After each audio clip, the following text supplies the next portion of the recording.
Ce soir, je prends le temps de partager mon expérience que j'ai vécue pendant 2 ans de la COVID longue.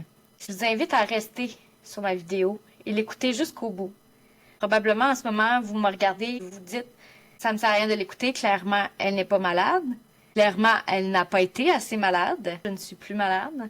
Je vais vraiment mieux maintenant. Mais ça n'a pas été le cas pendant 2 ans de ma vie. Là, maintenant, je suis prête de partager mon histoire avec vous pour plusieurs raisons. La première, parce que j'ai eu le miracle de m'en sortir de ce tourbillon-là, de cette maladie-là, de mon lit. Mais il y en a plusieurs autres que c'est pas le cas. Il va y en avoir plusieurs aussi que ça ne sera pas le cas non plus. Même si on essaie de tout faire à semblant que la COVID n'existe plus. Vous savez probablement tous déjà, c'est un sujet très difficile à aborder. La majorité des gens ne comprennent pas c'est quoi la COVID longue encore. On nous dit que ça existe probablement pas, ou que nos symptômes, c'est probablement d'autres choses, soit de la dépression, soit d'autres maladies. On fait juste se plaindre, on est paresseux, etc. Name it. Même si on n'est pas encore toute la société isolée, toute en train de porter les masques, encore dans des règles très strictes. C'est important encore d'en parler parce que ça affecte encore bien des vies, mais ça va affecter encore plusieurs vies pour les années à suivre. Donc, je trouve ça important, même si je vais mieux, que je vais bien. Et maintenant, je confirme que ça fait au-dessus d'1 an et demi que je suis revenue, je vous dirais, comme à un 95%. Pourquoi je dis pas le 100%, c'est parce que je prends toujours 2 médicaments, le pot, ce qui est resté, mais que je gère très bien et qui me limite pas dans mon quotidien, qui me limite pas dans ma capacité de faire plusieurs choses. Je suis vraiment redevenue à une vie normale. Puis c'est important d'en parler, de le partager avec vous aussi que c'est possible. Ça peut arriver. Il faut garder espoir. Puis maintenant, je vais bien. Et j'ai été réinfectée avec la COVID 2 fois depuis. Et puis, je ne suis pas retombée en COVID longue comme je l'étais. C'est pas nouveau qu'il y a des nouvelles conditions, il y a des nouvelles maladies qu'on n'a pas envie de parler, on dit que ça n'existe pas. À chaque fois qu'il y a quelque chose de nouveau, finalement, on est tous dans le déni. On dit que ça n'existe pas, que ce soit la fibromyalgie, ça a été ça, faut se battre, ça n'existe pas, c'est dans notre tête, c'est dans la tête des femmes, c'est la dépression, etc.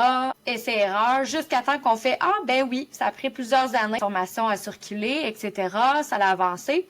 Puis, c'était vraiment vrai. La même chose ensuite avec la maladie de Lyme. Encore là, on a tellement de choses qu'on connaît pas sur le sujet. Mais on s'entend-tu pour dire que dans les dernières années, on en parle de plus en plus. Puis, il y a de plus en plus de régions qui sont touchées par la maladie de Lyme. On a de plus en plus d'avertissements qu'il y en a. Et puis maintenant, sans aucun doute, on peut confirmer que ça existe la maladie de Lyme aussi, que c'est pas dans la tête des gens, que c'est pas juste parce qu'ils sont rendus paresseux, que c'est pas juste pour X, Y, Z, ça existe réellement. Puis on pourrait en nommer tellement plusieurs autres, mais on va s'en rester à ça. Et maintenant, on est rendu dans la COVID longue. La COVID longue, c'est la même chose. Ça n'existe pas, ça n'existe pas, ça n'existe pas, jusqu'à temps que, ah, ben oui, ça existe. Maintenant, on avance maintenant, on est rendu en 2025, on n'est plus en 2020-2021. Les recherches ont démontré que ça existe réellement. Le problème avec la COVID longue, pourquoi qu'on n'en parle pas, c'est que c'est tellement complexe. Et oui, ça avance quand même rapidement si on veut les recherches, mais c'est pas clair encore quoi faire avec ça. C'est une maladie multisystémique qui touche vraiment tous les systèmes du corps. Puis, il n'y a pas comme one pill fits all. Ça s'enligne pas pour être un médicament pour tout le monde qui va être efficace dès jour 1, qui va faire qu'on va s'en sortir avec la COVID longue. Donc, c'est sûr que là, en ce moment, on en parle moins en moins, on entend moins parler, parce qu'il n'y en a pas de grosse solution magique. Si on l'avait, on en parlerait, parce qu'on dirait, ben là, on est capable de sauver tout le monde. Mais en ce moment, on en parle moins parce qu'on n'a pas la solution. Mais, gardez espoir, on s'en va du bon côté.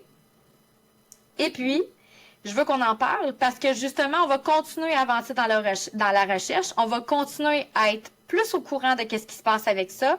Puis pour tous ceux et celles qui vont commencer à avoir des problèmes avec des symptômes, que ce soit la fatigue, que ce soit des troubles respiratoires, que ce soit le POTS, que ce soit des migraines, que ce soit le brain fog, etc., c'est le fun d'être au courant puis d'éviter d'étaler ça le plus longtemps possible et de se rendre encore plus malade. Si je peux seulement aider une personne, une famille à s'en sortir plus rapidement ou juste avoir une chance de ne pas tomber au bas fond avant de savoir qu'est-ce qui se passe avec eux, puis que ça ne sert à rien de se pousser et de pousser encore plus. Juste ça, ça va avoir valu la peine de partager mon histoire. Donc, si ça peut aider une seule personne, déjà, c'est déjà ça pour moi. Et puis, pendant mon 8 mois, alité complètement, mais 1 an et demi vraiment très solitaire. Je dois ça à la Bianca qui était alitée dans ce lit-là. À ce moment-là, je me disais, je peux pas croire qu'on n'en parle pas plus que ça. Que non seulement moi, à ce moment-là, mais des millions de personnes sont pris dans cette situation-là, se sentent seuls, abandonnés, puis qu'il n'y a absolument rien qu'on peut faire à ce moment-là pour nous aider, pour en parler.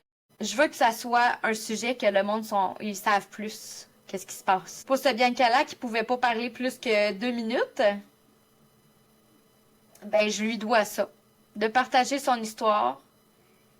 Puis pour une autre Bianca de ce monde, ben au moins si ça peut l'aider un petit peu.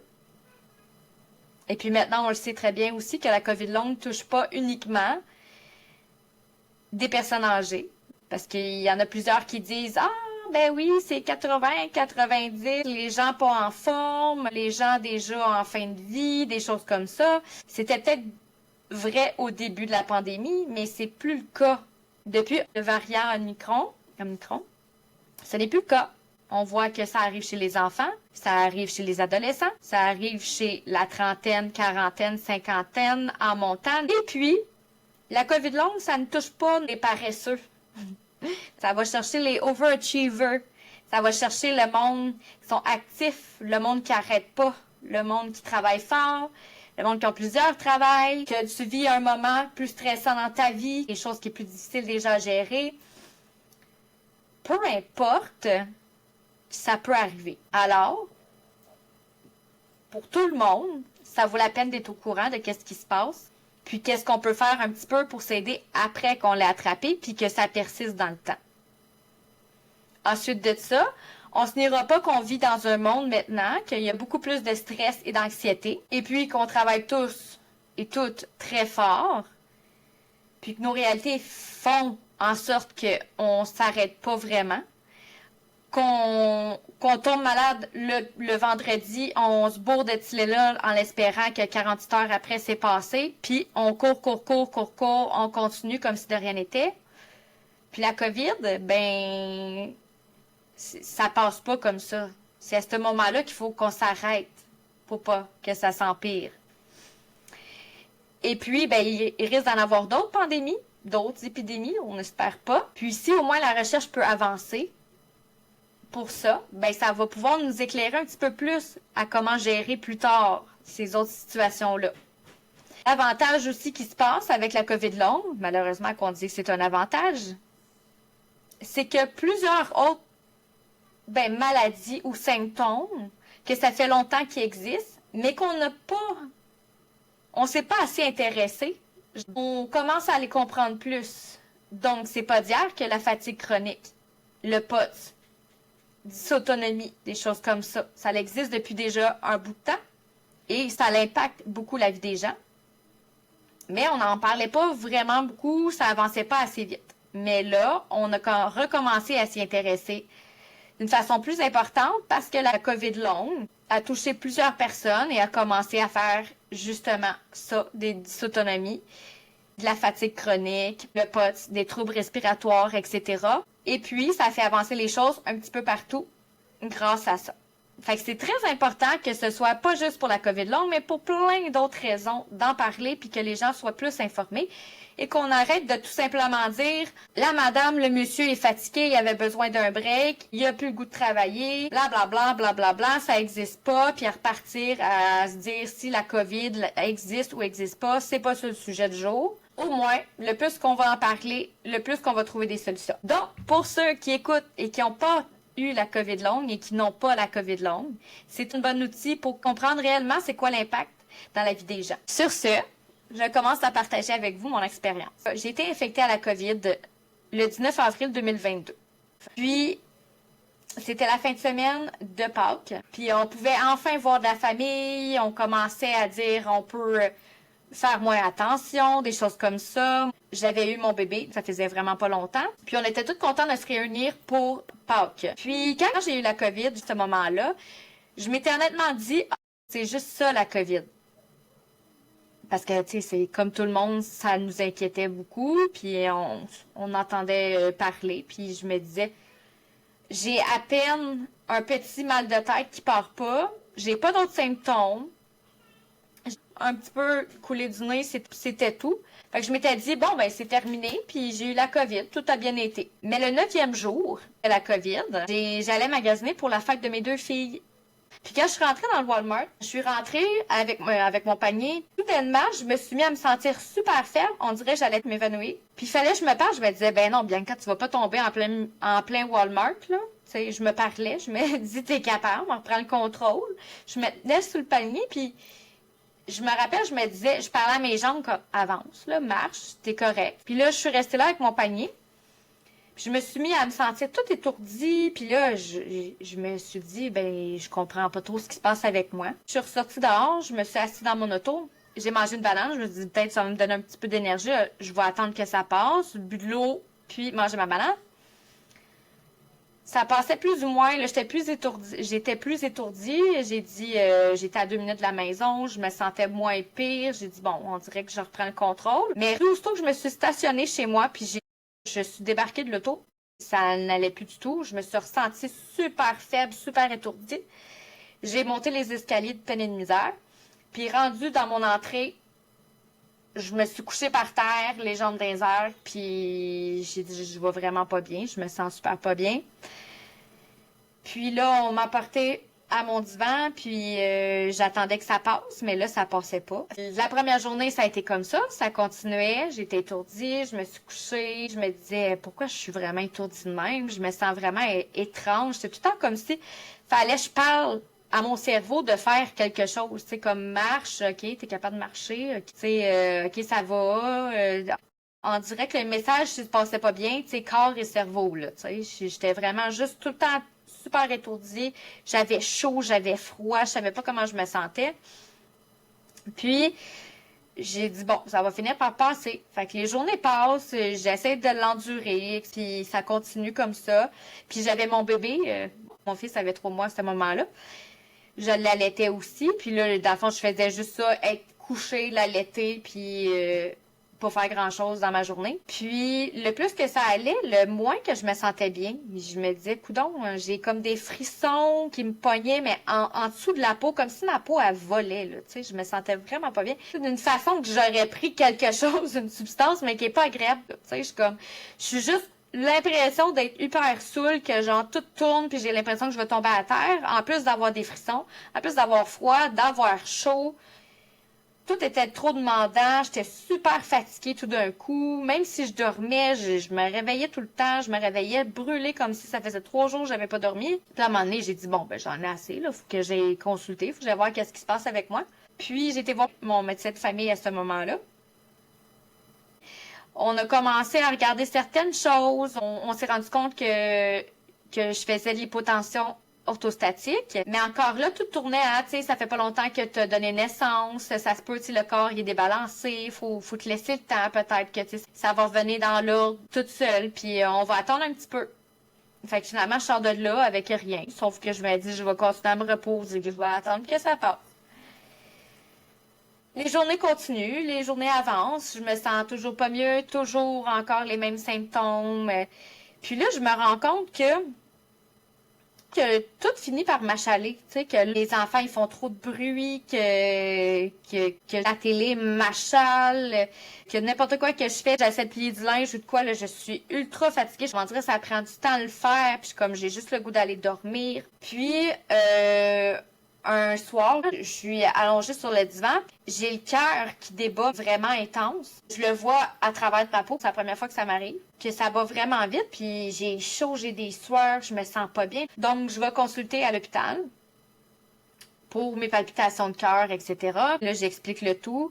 On m'invite à aller voir un physiothérapeute le lendemain pour aller voir c'est quoi qui se passe avec mes étourdissements, des choses comme ça. Au physiothérapeute, on me dit que j'ai une neurite vestibulaire. On me donne des exercices à aller faire à la maison. Mais là, je fais les exercices, les choses à la maison.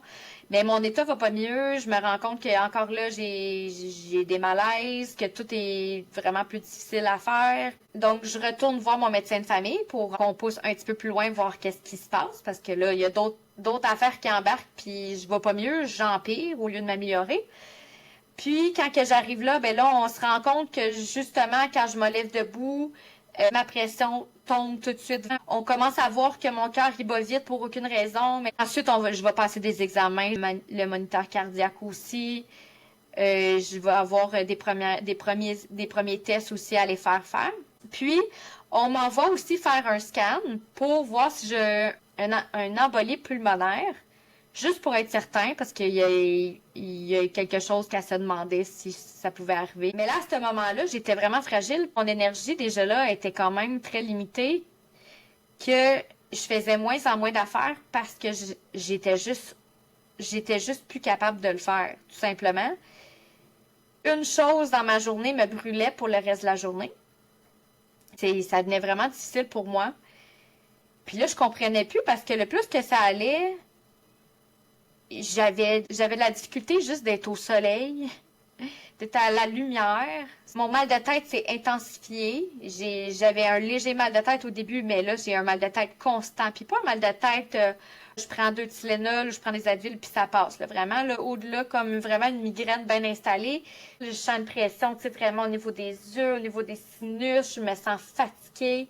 J'ai mal d'un temps. J'ai tout le temps une pression ici, puis j'ai l'impression que ma tête, elle veut tout le temps tomber. Fait que là, je commence tout le temps à me tenir comme ça parce que j'ai l'impression tout le temps que j'ai une pression qui me tire vers la droite. C'est pas compliqué, mon corps, il veut juste être allongé tout le temps. Aussitôt que je suis assis, je vais pas bien, j'ai le cœur qui débat, j'ai des symptômes qui embarquent, des sueurs, des choses comme ça. Je suis étourdie encore plus, mon mal de tête, il a de l'air d'être encore plus intense. Si je suis debout ou je marche, ça s'amplifie, c'est encore pire. Puis là, les sons me font mal. Juste, j'entends parler, que je regarde la télé ou quoi que ce soit, ça me fait encore doublement plus mal à la tête. J'ai de la difficulté à me concentrer. Ça va pas bien du tout.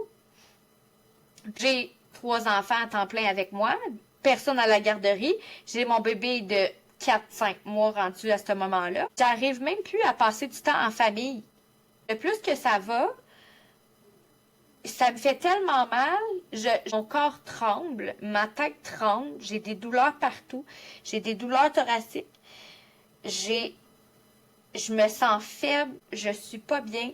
Puis là, je me dis tout le temps, ben non, Bianca, tu sais, t'as tes 3 enfants, même le minimum, faut au moins que tu le fasses, faut que tu sois là pour eux. Aussitôt que j'avais comme un 10-15 minutes, je me sentais mieux, je sortais, je voulais leur parler, je voulais les regarder faire quelque chose, jouer, des choses comme ça. Tout ça pour me rendre compte que même si je prends, mettons, 30 minutes, 15 minutes, 10 minutes, 5 minutes, même si j'en prends moins en moins de temps avec eux, à chaque fois que j'en prends, je retombe en malaise post-effort. Puis qu'est-ce que c'est le malaise post-effort? C'est que tous tes symptômes s'intensifient, puis il y a d'autres symptômes qui vont se rajouter la majorité du temps. Déjà là, tu as déjà tes symptômes de base que tu es déjà plus capable d'endurer. Puis tu as un autre lot de symptômes qui apparaît, que tu comprends pas plus que les autres, mais qui vont s'intensifier aussi. Là que maintenant, je comprends enfin que je fais des malaises post-effort parce que c'est en continu. Je me rends compte que si j'ai bougé un petit peu, c'est sûr que entre 12, 24 heures, 48 heures après, je suis en malaise post-effort. Puis, si j'ai trop parlé à quelqu'un ou à mon conjoint, ça me fait la même chose. Si j'ai osé faire la vaisselle ou faire le souper, c'est la même chose. Puis là, qu'est-ce qui arrive, c'est que je diminue, j'essaie de gager, ben voyons, c'est quoi qui me fait faire ça? je me mets à tout calculer, à tout écrire un petit peu en détail. C'est quoi? OK, bon, j'ai fait telle affaire aujourd'hui. Bon, comment je me suis sentie? Ah, ben non, finalement, je suis tombée en malaise post-effort. Bon, moi, je me suis lavée, j'ai pris ma douche aujourd'hui. Ben non, OK, malaise post-effort. Je me rendais compte que j'avais juste plus de contrôle sur la situation du tout. Tellement que là, même, j'arrive plus à dormir. J'ai l'insomnie dans le tapis, puis c'est même pas de l'insomnie du genre que là, ma tête tourne, je pense à plein de choses. C'est que je peux passer littéralement 10 heures dans mon lit, puis mon corps, il s'endort pas, là. J'ai les yeux fermés, j'ai pas un bruit, il y a personne avec moi, mais j'arrive pas à dormir. Mon conjoint a pris la décision d'aller dormir dans une autre chambre aussi, parce que tout me réveillait déjà. J'étais tout le temps comme en hyper-vigilance. Tous les sons, les craquements de maison, une porte qui ferme dehors, un auto qui passe avec de la musique dehors, n'importe quoi. Ça me faisait, là, tout mon corps, il tombait comme en alerte. J'avais la fréquence cardiaque qui augmentait et je venais encore tout en soir. J'avais des frissons qui me partaient des orteils, qui me montaient dans la tête. On dirait que j'avais des frissons dans la tête. J'avais des pressions, là, ça me faisait super mal. Encore là, j'avais des tremblements à un certain point que j'avais des tremblements au niveau des yeux aussi. Mes yeux, ils shakaient. Je comprenais plus rien, absolument plus rien. Puis là, je suis tombée sur COVID Long Québec, le groupe Facebook, que, comme probablement la majorité des gens qui tombent sur cette page-là, il y a comme toute l'information qui fait comme « Ouh, OK, là, nos symptômes commencent à se ressembler. » Je me suis dit, dans le fond, c'est ça qui se passe avec moi, là. Les malaises post-effort, ça, je comprends. La fatigue, là, je comprends. Des symptômes que j'ai, je comprends. Je vois plein d'autres mondes qui vivent ça. Mais aussi, je pense qu'on arrive tout au même moment que là, la panique, elle pogne, puis on fait comme « Oh, OK, je m'embarque là-dedans, là. » Parce que déjà là, qu'on se rend compte que notre vie, elle a complètement changé. On est complètement découragé de qu'est-ce qu'on vit. On lit que il n'y en a pas vraiment de solution, que ça dure longtemps, que ça a un impact majeur sur les familles. On commence à faire les liens, on commence à comprendre qu'est-ce qu'on est en train de traverser. Puis, on ne sait pas où commencer puis quoi faire avec ça. Puis la famille, notre entourage non plus. Puis ça, c'est s'ils veulent même comprendre un peu c'est quoi qu'on traverse. Parce que c'est sûr que au départ, quand on en parle, ben la première réaction de tout le monde, c'est ben non, c'est pas ça peut être ça, ou ça doit pas être ça, ou OK, ils vont écouter, ils vont comprendre que c'est ça qui se passe avec toi, mais ils comprennent pas plus. Après ça, qu'est-ce qui s'ensuit, c'est que à chaque fois qu'on a un malaise ou un symptôme de plus, ou que là, on sort de moins en moins, ou qu'on en fait de moins en moins, ils vont nous dire tout simplement, ben, va consulter. Faut qu'elle aille voir un médecin, faut qu'elle aille consulter. Elle peut pas rester comme ça, ou il peut pas rester comme ça. Mais on se rend compte quand même très rapidement que consulter pour consulter, ça vaut pas grand-chose. Parce qu'on peut en voir bien du monde, on peut faire bien des chaises avant de comprendre ce qui se passe avec nous.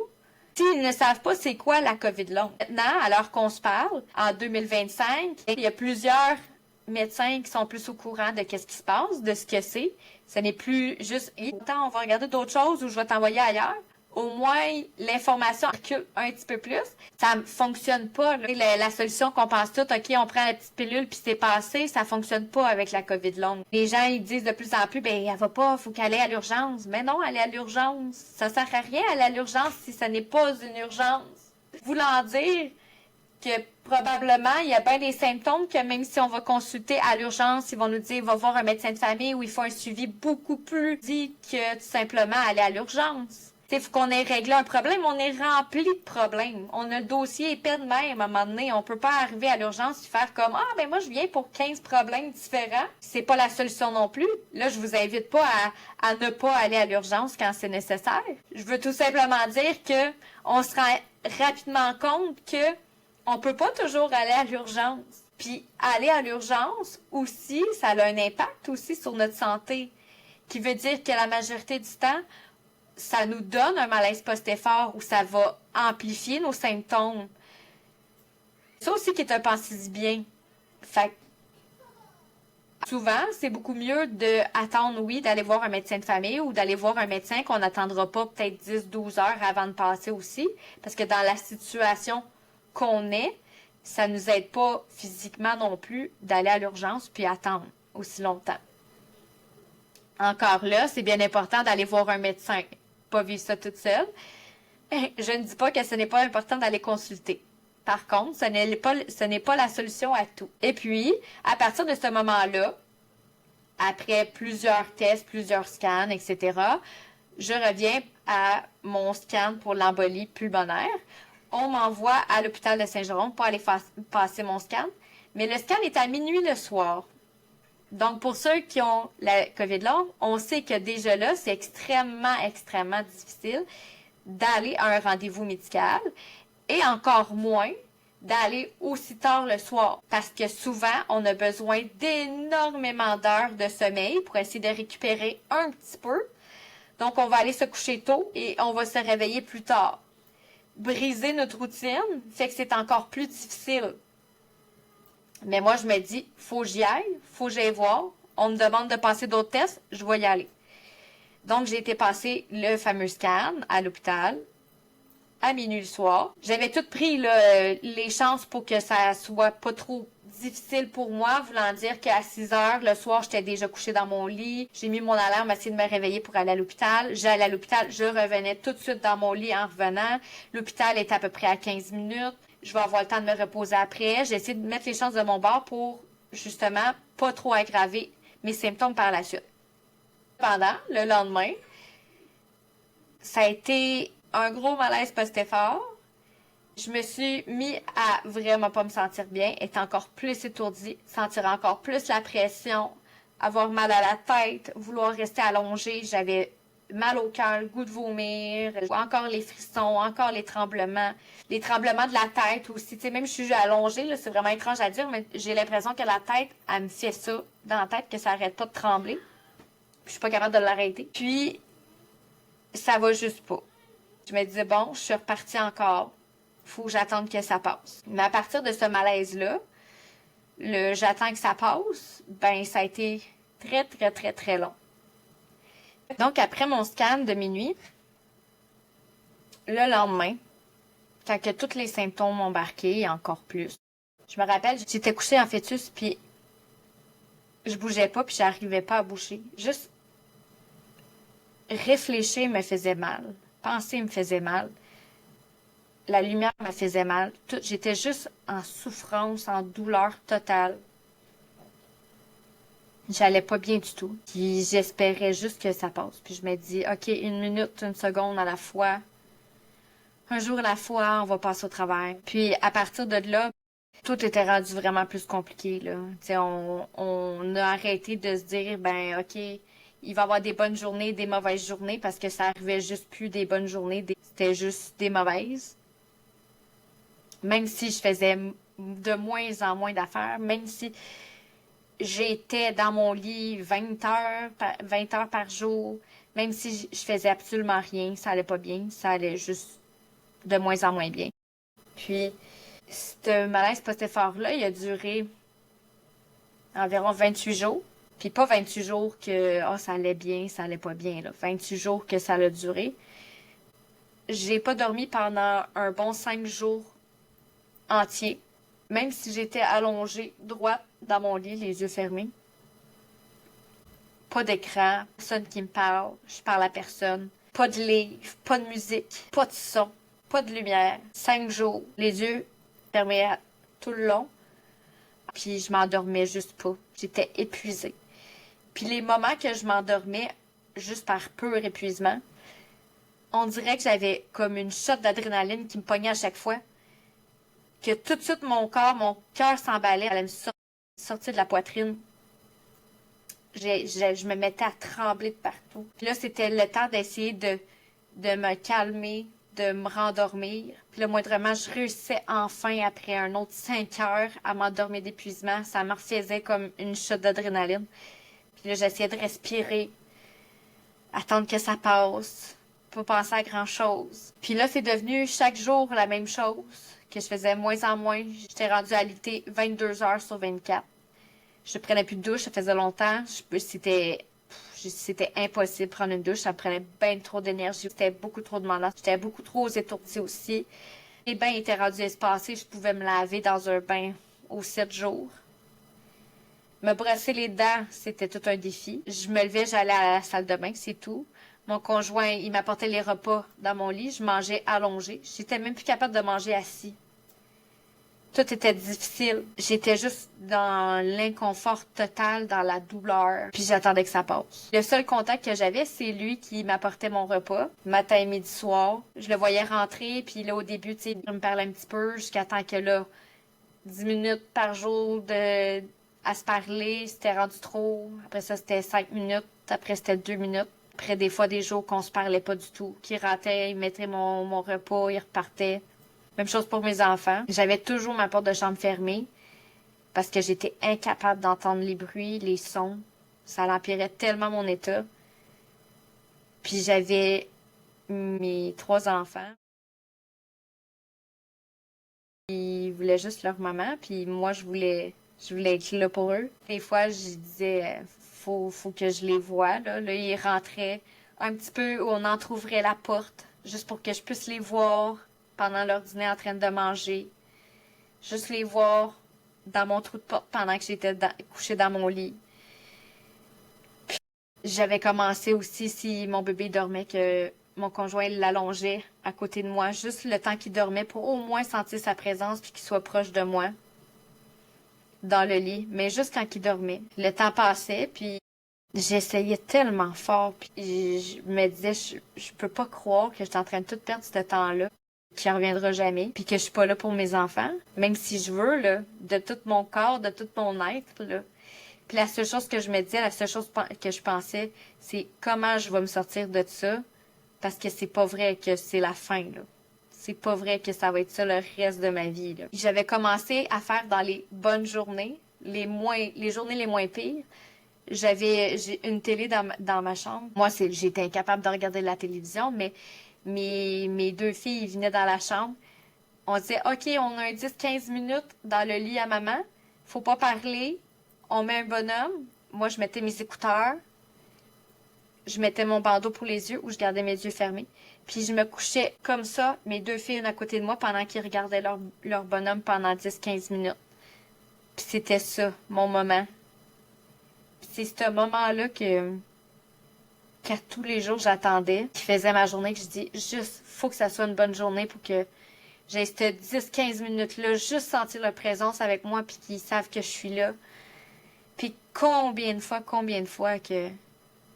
qu'ils ont pleuré l'autre bord de la porte, qu'ils veulent voir maman, qu'ils veulent être là, puis j'étais pas capable. Je pouvais juste pas, même si j'avais la volonté de le faire. Puis souvent, là, j'ai triché au début, là. Triché. Je l'ai essayé, puis oh que je payais pour après. Puis même si j'avais toute la volonté du monde, après, j'étais de plus en plus malade. Puis ça a pris 2-3 mois, j'ai perdu 30 livres. J'étais rendue super maigre.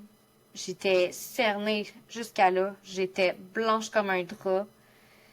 Il n'y avait pas de doute là que j'allais pas bien du tout. À chaque fois, j'allais voir mon médecin. Elle a dit, faut qu'on trouve qu'est-ce qui se passe avec toi. Il était toujours inquiète parce que je perdais beaucoup de poids. Mais le pire, c'est que je mangeais mes repas, là, puis je mangeais quand même des bons repas. Puis complet, tu sais, mon chum, il me donnait pas n'importe quoi. C'était comme les légumes, puis la viande, puis on essaye tout.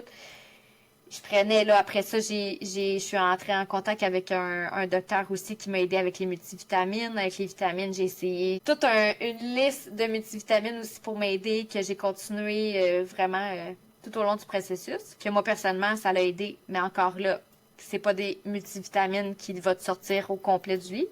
Pas dans ma situation. Puis, on a tout essayé. Mon médecin, on a essayé toutes les sortes de médicaments pour les migraines possibles, que ça soit ce qu'il donne directement à l'hôpital pour essayer de casser la migraine. Tous les médicaments contre les migraines, on a essayé ça.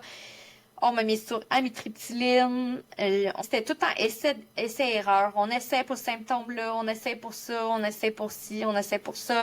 On s'est bien rendu compte qu'avec le temps, mes palpitations s'amélioraient pas, mais augmentaient. Même allongée, là, je suis rendue alitée, là, littéralement 22-23 heures par jour. Je fais absolument rien. Puis mon cœur est dans le tapis. Je me suis acheté une montre pour essayer de comprendre c'est quoi qui se passait avec mon cœur. Puis, j'ai finalement rencontré le premier cardiologue. Là, dans le système de santé que nous avons, ben, j'arrive là de peine de misère parce que on s'entend aussi dans l'état que j'étais. En auto, c'était pénible. C'était vraiment étrange parce que quand j'embarquais dans une auto, je me cachais les yeux, je mettais des bouchons, je m'inclinais comme allongée. Mais juste les mouvements de l'auto, c'était vraiment spécial dans mon corps. On dirait que c'était tellement inconfortable. Le transport, tu sais, il n'y a rien. Quand on vit au quotidien, là, puis un auto bouge. Mais là, on dirait que partout dans mon corps, il y avait une sensation étrange que c'était trop pour moi, là. Déjà, juste de me rendre du point A au point B, même si c'était pas longtemps, ça me demandait tellement d'énergie. Ça mettait tellement de stress sur mon corps. En plus, que j'avais le cœur qui me débattait tout le long, même si je voyais rien, même si j'avais mes bouchons tout le long. Là, j'arrive là à l'hôpital, puis là, maintenant, c'est de plus en plus difficile pour moi de marcher. Je marche de moins en moins parce que je suis juste incapable, je n'ai pas l'énergie pour, je me fatigue trop rapidement, mon cœur il bat trop vite. Puis aussi, ben, mon corps il s'affaiblit. Je commence à perdre des muscles. C'est commencé plus demandant encore de marcher vu que je le fais de moins en moins souvent. Mais j'étais très, très active avant. Donc là, je suis rendue mon conjoint me roule en chaise roulante, aller voir le cardiologue. Puis quand je m'assieds dans le bureau, il me dit « Je comprends pas pourquoi qu'on se voit aujourd'hui parce que dans le fond, c'est une consultation pour parler des résultats d'un examen que t'as pas eu d'examen. » Fait qu'il dit « Il faut qu'on fasse le scan avant qu'on se parle. » Fait que là, moi, je suis là, on a descendu à l'hôpital pour faire ça, puis là, on me dit qu'il y a une erreur, que je suis là pour absolument rien, puis il faut que je revienne passer un scan une autre journée, puis après ça, revenir pour les résultats du scan.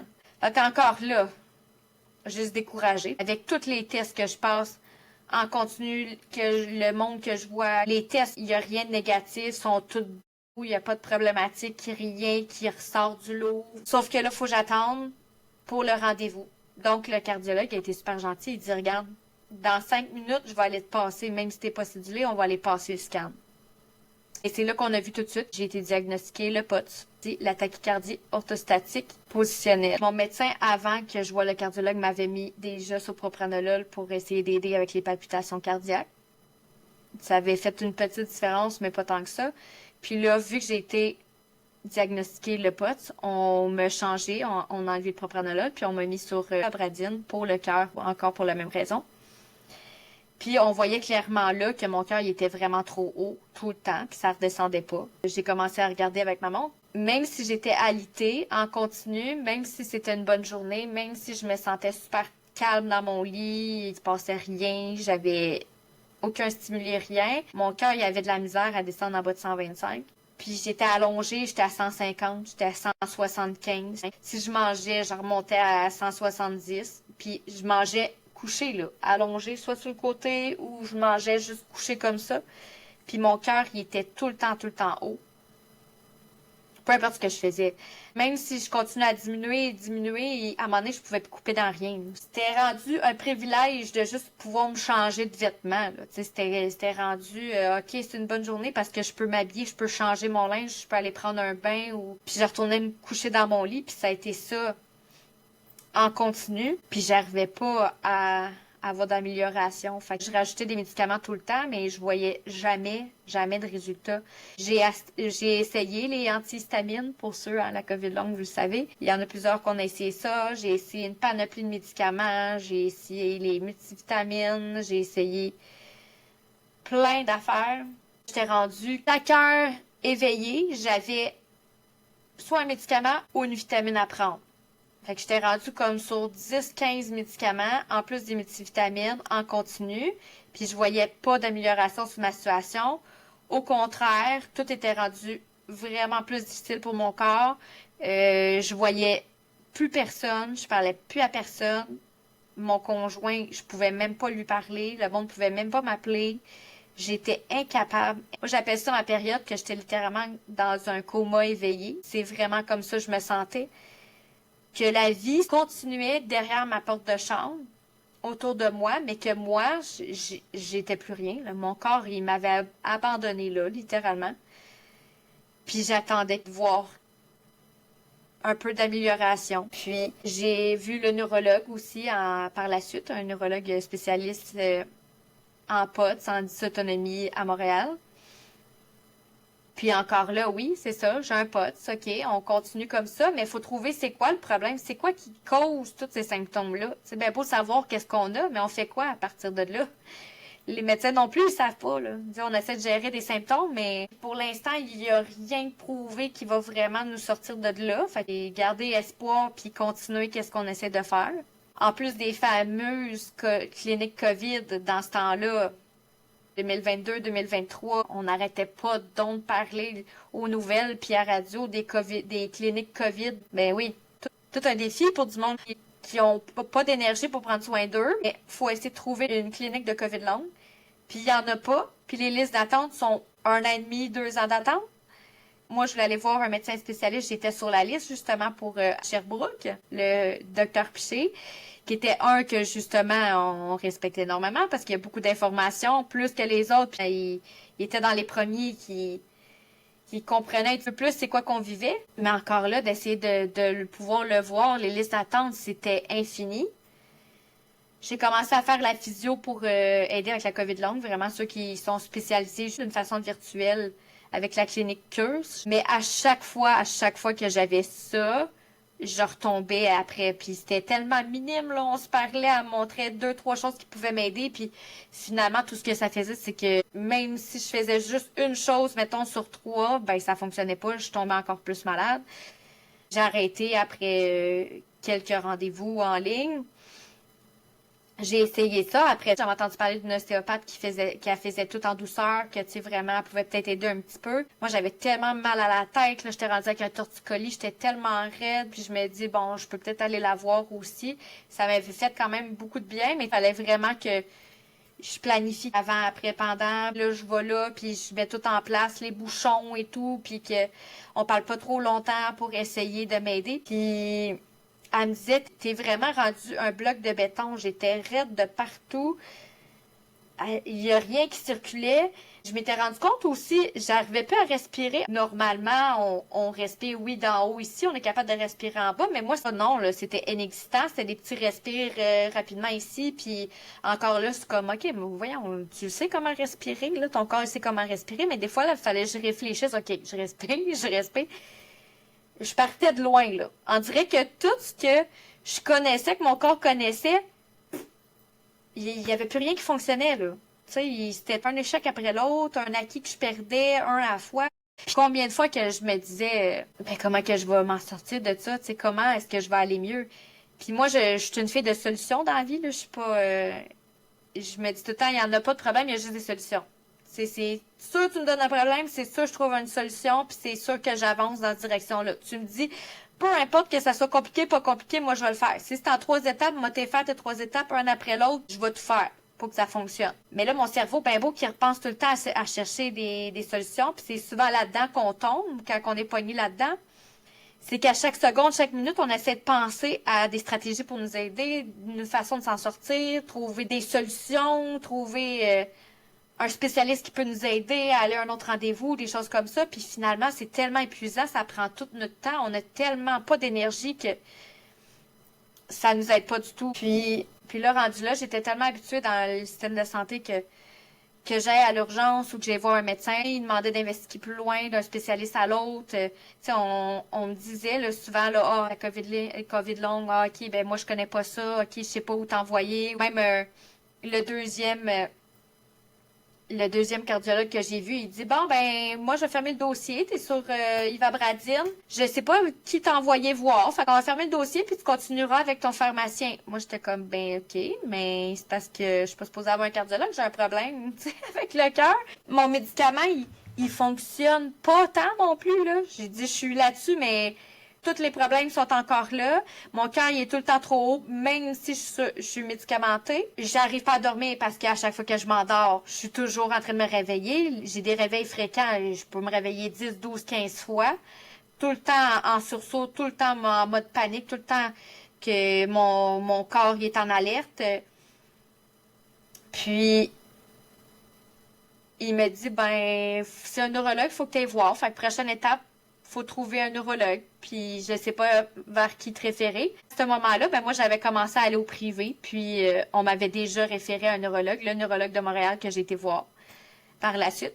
D'un côté, on me disait aussi, ben va à l'urgence, j'allais à l'urgence, on me disait, ben faut que tu ailles voir un médecin parce que là, si tu restes à l'urgence, c'est sûr que ton état va dégénérer, on peut pas rien faire pour toi ce soir, retourne voir un médecin. Finalement, j'étais juste lancée d'une chaise à l'autre. Puis j'espérais que je monte sur les listes d'attente puis qu'un jour quelqu'un s'y connaisse un petit peu plus que les autres. Qu'est-ce que j'ai fait pour pas perdre la tête pendant cette année-là vraiment alitée au lit? Qu'est-ce que j'ai fait pour survivre aussi longtemps pendant ce moment-là dans mon lit? Parce que on va se dire, c'était plus qu'extrêmement difficile. On fait juste visualiser là, pendant une seconde. Là. S'il y a un moment dans ta vie que tu as une douleur à l'épaule, au dos, un inconfort, même une grosse grippe d'homme. Tu sais, puis à ce moment-là, là, que tu n'étais plus capable de t'endurer, puis tu te dis, maudit que c'est vraiment l'enfer, puis là, tu es pogné là-dedans, puis tu espères juste que ça passe. Mais visualise ça, mais en continu, puis avoir 5, 6, 7 problèmes comme ça qui te lâchent pas. En même temps, puis d'essayer de bien vivre avec ça. Puis en plus, on va se dire, pendant la COVID, tout le monde s'est senti tellement isolé. C'était difficile pour tout le monde de vivre avec ça, de pas voir nos proches, de pas pouvoir sortir de la maison, de pas pouvoir continuer ce qu'on faisait avant, comme tout s'est arrêté. Puis encore plus, les humains, on vit pas bien avec l'inconnu déjà à la base. Puis de pas d'avoir de temps limite, d'avoir de date de fin. Donc, on était tous pas bien avec ça. Mais nous, avec la COVID longue, ça a resté, ça. Tous ces points-là sont restés. On est resté isolés, encore plus parce que même si on n'est pas dans un état aussi sévère que moi, ben, on s'isole plus parce qu'on a plus peur d'être malade. On a moins d'énergie pour être avec le monde.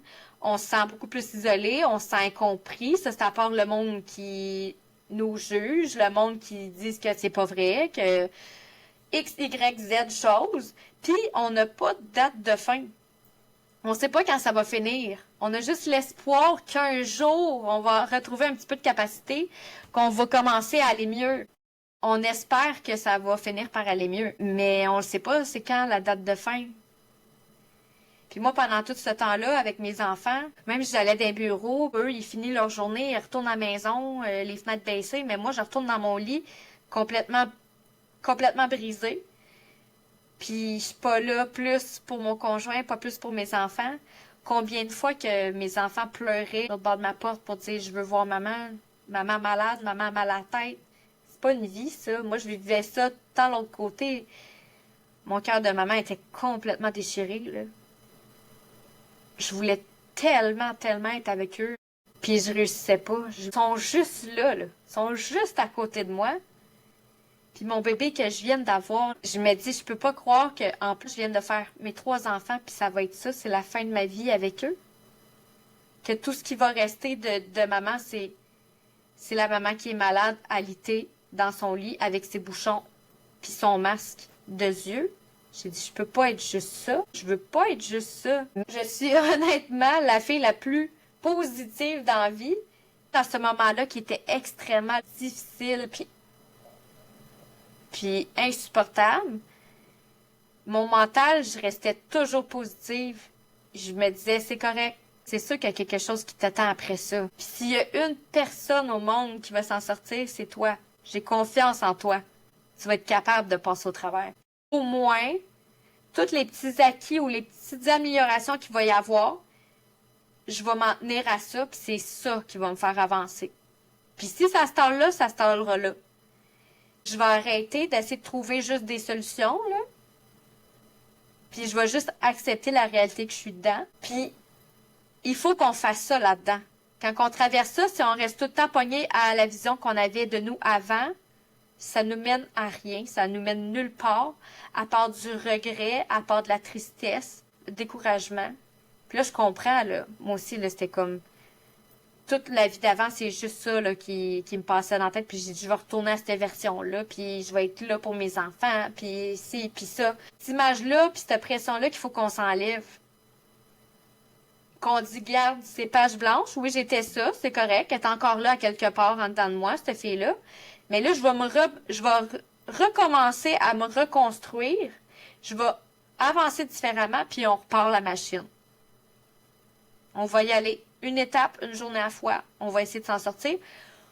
On va essayer de créer quelque chose de nouveau jusqu'à temps que on va voir qu'il y a des améliorations. On va se tenir à des petites victoires, puis les victoires vont s'accumuler. Puis à chaque fois que je consultais, on voyait bien, j'étais pas dépressive. Je compatis beaucoup avec la majorité des femmes parce que on tombe tout le temps, tout de suite, que ah, ben là, c'est le mental qui va pas bien, ces choses-là.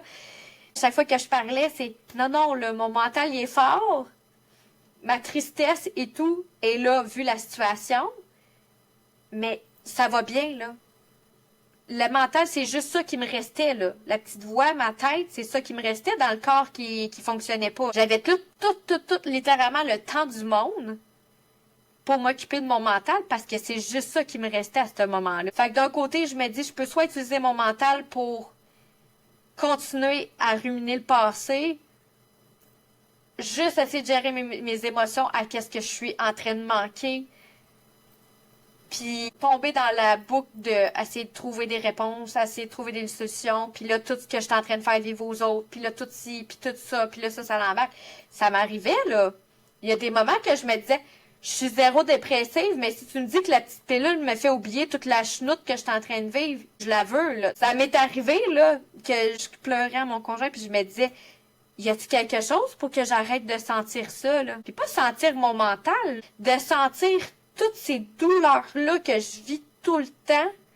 Si je peux avoir un break de ça, parce que tout ce que je prenais me donnait jamais de break de ça. Puis là, j'étais 22-23 heures à l'été. J'avais juste plus mal, plus de raideur. J'arrivais pas d'être plus confortable. Là. Il y a une limite de, tu sais, ben, beau changer de zone de lit, t'es toujours dans le même lit, là. Tu sais, tu peux pas être tourné comme tu veux pendant une journée, mais c'était pas mal ça. Puis là, je me tournais face à ma fenêtre. Quand j'avais des bonnes journées, je regardais dehors. Je pouvais passer des heures à regarder dehors. Puis c'est là que ça a commencé que je me disais, bon, OK, là, je vais m'occuper de mon mental. J'ai juste ça à faire. Parce que mon corps, clairement, là, il est occupé à faire d'autres choses. Je vais me concentrer là-dessus. Dès le début, j'ai commencé à reculer à quand que, le plus loin que je me rappelais de quand que j'étais enfant, quand j'étais bébé. Juste pour que j'ai quelque chose à faire. Je peux pas regarder des séries télévisées. Je peux pas, personne me parle. J'ai pas de musique, j'ai pas de vidéo, je peux pas écouter d'histoire, je peux pas lire d'histoire, rien là. Fait que moi, je fixe un plafond, puis je regarde d'une fenêtre ma cour, là. C'est tout ce que j'ai comme interaction dans une journée. Faut pas que je perde la tête. Fait que j'ai dit, bon, ben, je me rappelais de chaque détail, de tous les endroits que j'ai habités, qu'est-ce que j'ai vu, c'est comment c'était peinturé, chaque pièce. Je faisais toutes les chemins, les couloirs que j'ai été, l'école, tout le monde que j'ai rencontré, j'essaie de me rappeler de leur nom, j'essaie de me rappeler de tout ça, puis de tous mes souvenirs, les animaux que j'ai eus, des moments qui est arrivé dans ma vie, mes questionnements, des choses comme ça, j'ai replongé dans tout ça. Jour après jour, ben, j'ai fait ça jusqu'au jour que je me suis retrouvée dans cette situation-là.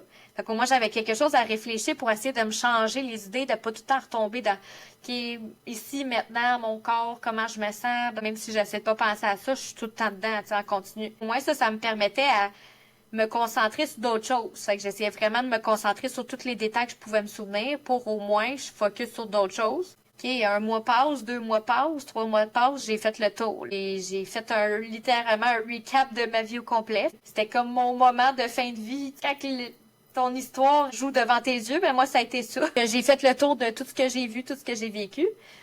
Là, après ça, je me dis, bon, ben là, je fais quoi d'autre? Après ça, à faire des respirations, à essayer de compter. Fait que, bon, j'inspirais pour 4.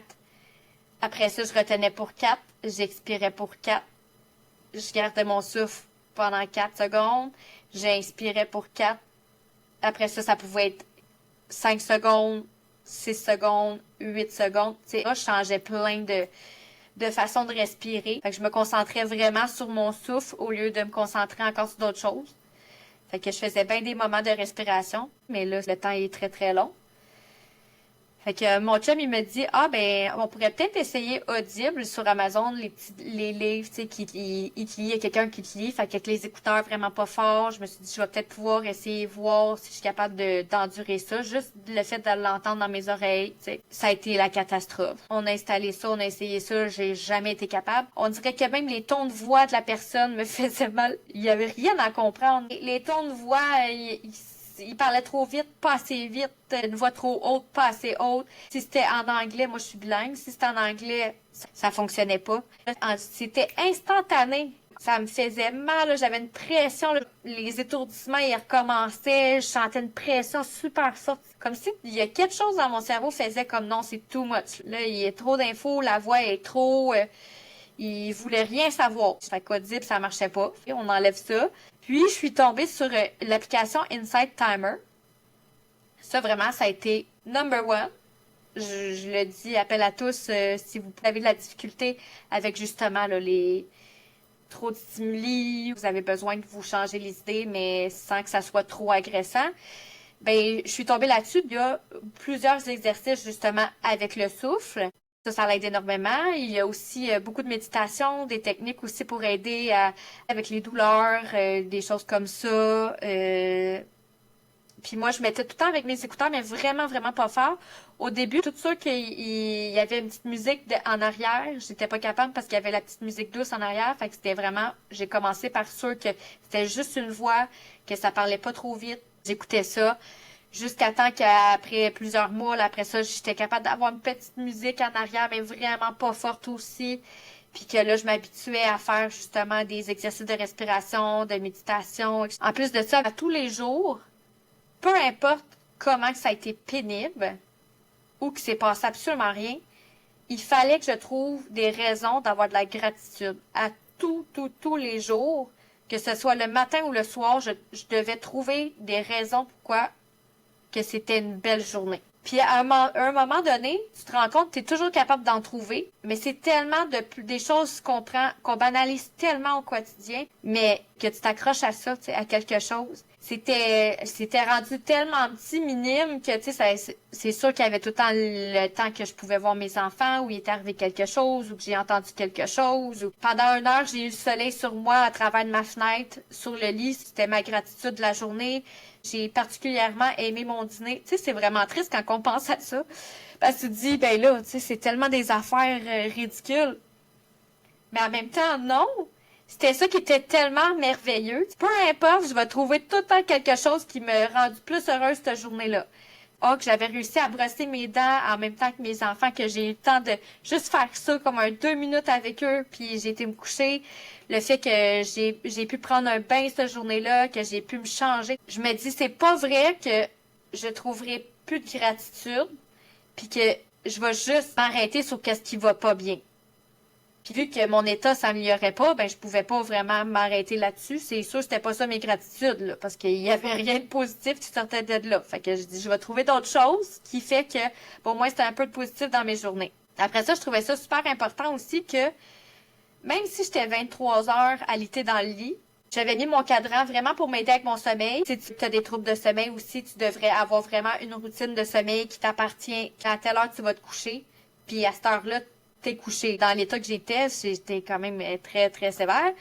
À 6 heures le soir, moi, c'était là que mon cadran sonnait. J'avais 15 minutes pour me préparer, puis c'était dodo. Puis quand ça sonnait à 6 heures, ça, je me disais, OK, même si là, j'ai mal partout, j'ai un torticolis, je me sens pas bien, puis je suis dans le même lit inconfortable, parce qu'on s'entend, je l'ai jamais quitté. Ma nuit commence, ça va bien, là, je peux me reposer, c'est l'heure de dormir. Peu importe mon mindset de même 5 minutes avant 6 heures, que c'était l'enfer, puis j'étais plus capable de ce lit-là, là, je me disais, OK, c'est correct, mon lit est confortable, OK, je suis bien. Puis à toutes les nuits, je dormais sur mon ice pack. Mon chum m'apportait mon ice pack, oui, un vrai ice pack. Parce que j'avais tellement mal à la tête, j'étais incapable d'endurer ça, qu'à toutes les nuits, pendant des mois et des mois, je dormais sur mon ice pack. Ça fondait pendant la nuit, puis moi, c'était ça, sur ma tête, pour essayer de juste soulager un peu mon mal de tête, nuit après nuit avec mon ice pack. Puis là, le matin, il enlevait mon ice pack, puis j'endurais le reste de la journée. mon mal, comme à l'habitude. Mais pour le dodo, j'avais tout le temps ma routine de dodo. Peu importe ce qui se passait, peu importe comment je me sentais, je disais, OK, là, c'est le moment de dormir. Puis c'est pas, ah, je suis encore pognée dans le lit, c'est, OK, là, je peux dormir, je peux relaxer. Je faisais ma respiration, je faisais ma méditation avec Insight Timer. Puis là, si j'étais chanceuse, je réussissais à m'endormir. Si j'étais pas trop en malaise post-effort, ben tant mieux, je réussissais à dormir. Je pouvais me lever peut-être 4, 5, 6, 7 fois. Le problème, c'est que souvent, même tes réveils fréquents, tu le sais pas, parce que si c'est moins de 1 minute, ton esprit, ton corps marque pas que tu te réveilles. Fait que t'as peut-être l'impression que tu t'es levé 3 fois dans la nuit, mais techniquement, tu t'es réveillé 10 fois. C'est sûr que c'est moins récupérateur dans ce temps-là. J'essayais de tout mettre en place pour qu'au moins mon sommeil soit récupérateur. C'était toujours la même routine. Je me disais toujours, juste le fait de tout le temps entendre soit les mêmes sons, les mêmes méditations, que je sois vraiment dans le silence, avec mes bouchons. Je dormais toujours avec mes bouchons. Fait que j'avais mes acouphènes en surround sound. Hein. J'ai tout le temps eu les acouphènes depuis le début, très fort. Je m'endormais avec ça. Encore une fois, je me parlais parce que aussitôt que je mettais mes bouchons, là, puis j'entendais ça, au début, c'était comme décourageant. Là. Je me disais, faut que je dors avec ça, ce bruit-là, qui me lâche pas. C'est juste ça, j'entends. Puis après ça, je me disais, je mets mes bouchons, OK, ils sont là, mes acouphènes. J'accepte qu'ils sont là. C'est correct, je suis prête, je vais m'endormir. Puis c'est tout. J'ai comme arrêté de m'en faire à tous les symptômes, juste d'acceptation, puis d'essayer de faire mon possible, puis d'accepter que chaque instant, chaque moment, c'est ça qui est présent. On va le laisser être là pour le temps que ça va être là. Le cerveau, il est programmé pour nous garder en sécurité. On s'entend que c'est sa mission numéro 1. Fait que quand on vit une situation aussi traumatisante que ça, puis qu'on est toujours dans la douleur, puis on est toujours dans la souffrance comme ça, ben je trouvais ça important aussi d'aller travailler puis essayer de le sécuriser. Avec tous les symptômes puis tout ce que je vis, ça va pas nuire d'essayer de calmer mon système nerveux. Puis quand j'allais me coucher, ben c'était à partir de ce moment-là que là, vraiment je remerciais mon cerveau pour la journée, de travailler aussi fort pour me garder en sécurité. Je disais, je suis prête pour un bon sommeil profond et récupérateur, que là, c'était le temps de plus s'en faire. On n'a pas à stresser avec rien. J'étais en sécurité dans mon lit, j'étais en sécurité dans ma maison, j'étais entourée de ceux que j'aime. Je vais bien. Je disais la même chose à mon cœur, je disais la même chose à mon corps. Même si, là, j'ai toutes les alarmes qui sonnent puis que je commence, je suis pas bien, mon corps est pas bien, ben au moins, regarde, c'est pas grave. Merci pour la job que tu fais là, c'est le temps de dormir. On va récupérer, on va dormir, on va relaxer. Fait qu'avec cette routine-là, ben souvent, je réussissais à avoir un petit peu plus de sommeil. Tout varie avec si t'es en malaise post-effort, si t'en as trop fait, si. Mon cœur, il est à 170 toute la journée, puis que la nuit, il est encore à 170, tu sais, tu fais ton possible. Là. C'est ton corps qui décide si tu dors pas cette nuit-là. De nombreuses fois, ça faisait ça. Je pouvais pas dormir pendant 3-4 jours. À un moment donné, après ça, j'étais correct. Je dormais. Après ça, je dormais pas pendant un autre 3-4 jours. Après ça, j'étais correct. C'est toujours l'inconnu. C'est toujours des montagnes russes. C'est toujours faire ton possible avec qu'est-ce qui est là. D'arrêter de pousser. Parce qu'au début, c'est ça, on a le réflexe, on veut pousser, on dit on va passer par-dessus, ou un petit 5 minutes de plus, ou là, je le file, je suis capable de faire ça aujourd'hui, ou OK, je peux parler à telle personne plus longtemps, puis là, ça nous fait du bien. Combien de fois, là, si, mettons, ma mère, elle venait me voir à la maison parce qu'elle dit non, c'est pas vrai, là, que même si tu peux pas me voir, elle dit même si on est en silence, c'est sûr, je viens voir ma fille, là. Tu sais, moi, j'étais alitée, je bougeais plus, je voyais plus personne. Puis juste la voir, j'avais tellement le goût juste d'y parler, savoir comment ça va, puis que ce soit n'importe qui, même mon chum, à chaque fois qu'il rentrait dans la chambre, c'était comme... J'avais tout en moi qui faisait comme, je veux qu'on parle, là. Mais tu sais que tu peux juste pas. Que si t'exagères, juste un peu, tu payes pour. Dans mes nombreux malaises post-effort. Il y a eu comme 5 jours que mon chum, il rentrait dans la chambre, il ressortait, même il me parlait, puis dans ces 5 jours-là, je me suis écrit un livre, mais dans ma tête, parce que je n'étais pas capable d'écrire. Mais j'ai inventé mes personnages, toute mon histoire du début à la fin, qu'est-ce qui se passait dedans. Tellement que J'étais tellement rentrée là-dedans dans ma création d'histoire qu'il y avait rien qui était important autour. Tu sais, j'étais juste concentrée là-dessus puis c'était tellement clair. Moi, j'étais en train d'écrire un livre dans ma tête puis c'était juste ça. Moi, je travaillais sur mes personnages, sur l'histoire puis mon chum, il rentrait, il me parlait, je l'écoutais même pas, il repartait puis j'étais là-dessus. Fait que j'ai passé 5 jours à faire ça. Puis je suis comme, bon, ben, peut-être un jour, je vais écrire mon livre. Moi, c'est déjà tout écrit dans ma tête. Je l'ai déjà fait. Fait que j'ai eu un petit moment de plus à faire quelque chose. J'ai commencé à faire le journaling un petit peu plus tard, vu que je faisais absolument rien, mais que je voyais que j'avais peut-être un petit peu plus d'énergie, un petit peu plus, un petit peu plus. Fait que j'étais couchée sur le côté, puis j'ai commencé à écrire un petit peu, fait que je me mettais comme un timer de 15 minutes, 20 minutes. Et mon maximum, c'était pas mal 20 minutes que j'écrivais. Puis j'ai toute une technique de journaling que j'ai commencé à faire justement pour me libérer. Je voulais pas rester pris dans mes émotions, puis garder tout ça en dedans, vu que je pouvais pas partager avec personne, je pouvais pas en parler à personne, j'étais vraiment seule à moi-même. On me parlait, ce que tu es en train de vivre, c'est intense, c'est traumatisant, tu vas avoir besoin d'aide, il va falloir que tu parles à un psychologue ou une psychologue, puis j'étais comme, oui, je suis bien d'accord, mais je suis pas capable de parler plus que 2 minutes à quelqu'un, le psychologue, ça va attendre après. Fait que j'avais trouvé ça. J'avais trouvé le journaling, que j'étais seule à moi-même, il y avait juste moi puis le papier, j'étais honnête. J'ai vidé mon sac là-dessus, puis j'en parlerai dans une autre vidéo, c'était quoi que je faisais exactement dans mon journaling, mais juste pour me libérer toutes les émotions, tout ce que je vivais dans cette situation-là, autant ce que j'avais traversé avant, puis justement l'avantage d'avoir tout ce temps-là, c'est que tu peux vraiment prendre le temps de regarder tout ce qui s'est passé avant aussi pour voir c'est quoi qui est encore bloqué là, c'est quoi qu'on a vécu, comment qu'on a géré ça. Tu peux analyser tellement de choses. Je m'étais mis à écrire, à faire mon journal là, tous les jours. Fait que c'était mon autre activité que j'avais rajoutée. Puis il y a bien des fois que j'étais vraiment à bout, parce qu'on s'entend, je suis humaine moi aussi. Ça fait comme 9 mois que t'as pas vu personne, t'as pas parlé à personne, qu'il y a pas d'amélioration. Il y a eu tellement des moments difficiles. Il y a une fois, ma mère était couchée à côté de moi, puis je le sentais là, qu'elle avait peur là, que sa fille allait pas revenir. On n'avait tellement pas de réponse de où ça s'en allait, puis j'étais plus rien, là, dans le fond. Je pouvais plus parler, je pouvais pas rien faire. J'ai vraiment plus de vie à ce moment-là. On était au point qu'on se demandait, c'est-tu ma dernière nuit, là? C'est-tu la dernière fois, là, ma dernière journée que j'étais en vie aujourd'hui? Moi, j'avais en permanence le bras engourdi, les doigts, douleur thoracique, le cœur qui était à 175 tout le long. Ben beau qu'on me dit, 31 ans, c'est correct. Tu sais, pense pas ton cœur va lâcher. C'est pas plus rassurant, là. Puis que les médecins sont comme, oh, il faut trouver c'est quoi le problème parce que ça va vraiment pas bien, tu sais. Je savais pas quoi faire, là. Puis il y a de nombreuses fois que je me disais, ben, c'était peut-être la dernière fois que je le voyais, mon chum, là. Puis c'était peut-être la dernière fois que j'ai pu être là avec mes enfants. Le temps il passait, puis je tombais vraiment de mon bébé naissant à côté de moi à que je le vois marcher à 4 pattes, à se promener dans la maison, puis à se tenir sur le bord de mon lit pour me regarder. Ce petit gars-là, que sa mère, il l'a comme pas connu, puis que je peux pas être là. Il y a eu des moments, cette fois-là, que je tremblais dans le lit, j'étais blême, j'ai les lèvres blancs bleus, tu sais, c'est juste une autre journée normale, tu sais. Puis ça va peut-être mal finir, un jour, ça va peut-être être ça. L'inquiétude est tout le temps là. Vivre avec le deuil de toutes tes capacités d'avant puis ta vie d'avant, mais ça va-tu réellement finir un jour? C'est-tu comme ça que ça va finir? Il y a même une fois que j'avais tout écrit mon testament, j'avais écrit mes lettres, mais parce que si c'est demain que je me réveille plus, ça va être ça. Fallait que je fasse face à ça, là.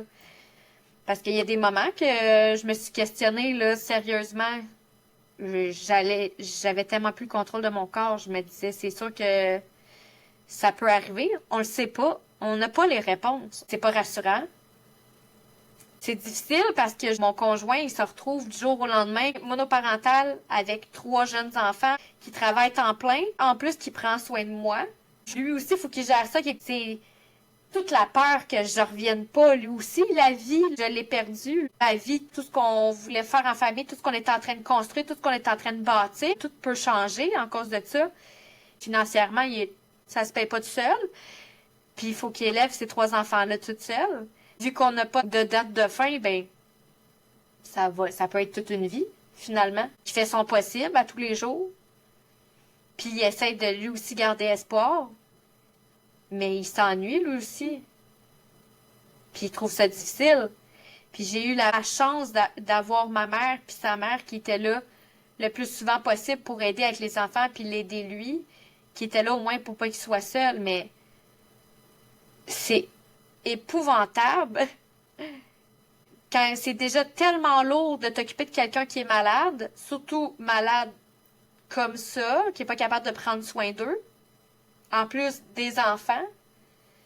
Puis eux autres aussi, il faut qu'ils vivent le deuil de qu'est-ce qu'on était avant, puis le deuil de toutes les qu'est-ce qu'ils pensaient que la vie allait être après, là, parce qu'on le sait pas, on n'a pas les réponses. Fait que c'est de gérer tout ça. Là, ça a vraiment un impact sur vraiment toute la famille, que ce soit les proches, que ce soit les enfants. Il y en a tellement qui ont perdu leur maison, ils ont perdu leur travail, ils ont perdu leur auto, ils ont perdu pas juste leur autonomie, leur vie. Tout s'est écroulé autour de eux. On peut pas continuer de faire comme si ça existe pas. Puis quand j'avais entendu dire que ça existait avant la fatigue chronique, puis les dysautonomies, puis j'en ai encore des frissons, je me disais, je peux pas croire que ça fait des années, là, des gens vivent ça, puis qu'on n'entendait pas plus parler, puis que on acceptait ça. Ça avance, mais pas tant que ça. Puis ils vivent avec ça au quotidien. Puis ça va être ça. Ça n'a aucun bon sens. Mon conjoint, il essaie de me consoler tout le temps en disant, ben oui, mais là, au moins, avec la COVID longue, ben, on en parle plus, les recherches avancent plus parce que il y a trop de monde qui travaille plus, là, qui fonctionne plus comme avant, ça a beaucoup trop d'impact. On peut pas faire à semblant que ça existe pas. Ça a été important pour moi de dire, OK, il faut qu'on en parle, il faut qu'on avance. Si ça peut aider juste un petit peu, que ça fasse juste un petit peu la différence, ben ça sera ça.